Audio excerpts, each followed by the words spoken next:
After the Fall by Dan Santat. My name is Humpty Dumpty.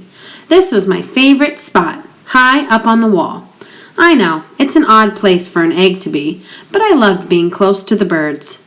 Then one day, I fell. I'm sort of famous for that part.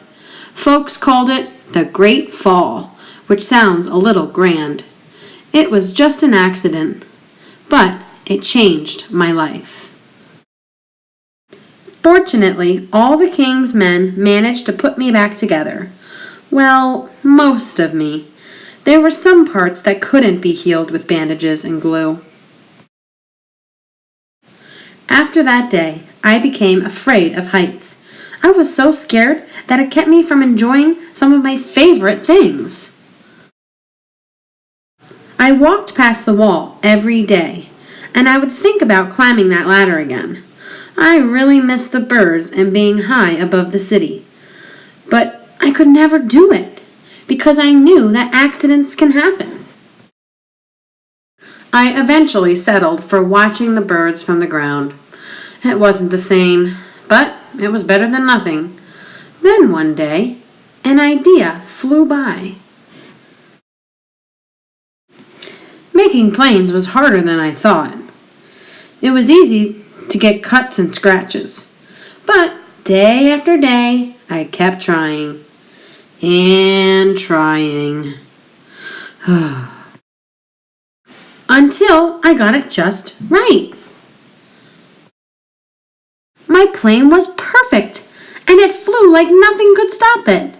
I hadn't felt that happy in a long time. It wasn't the same as being up in the sky with the birds, but it was close enough. Unfortunately, accidents happen.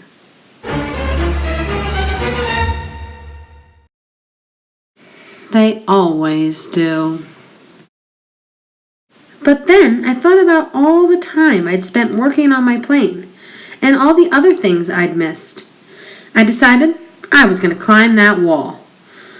But the higher I got, the more nervous I felt. I didn't want to admit it. I was terrified.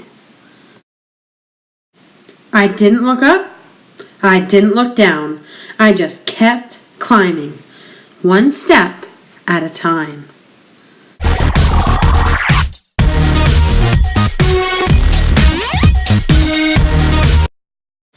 Until I was no longer afraid. Maybe now you won't think of me as that egg who was famous for falling. Hopefully, you'll remember me as the egg who got back up and learned how to fly.